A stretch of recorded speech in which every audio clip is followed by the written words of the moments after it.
You ask Tiger to solve. This deals with linear equations with one unknown.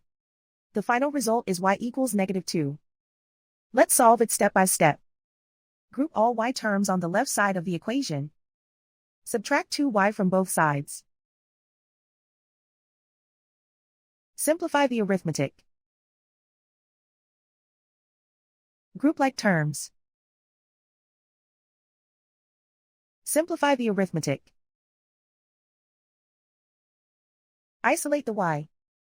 Divide both sides by 4. Simplify the fraction. Find the greatest common factor of the numerator and denominator. Factor out and cancel the greatest common factor. And so the final result is y equals -2.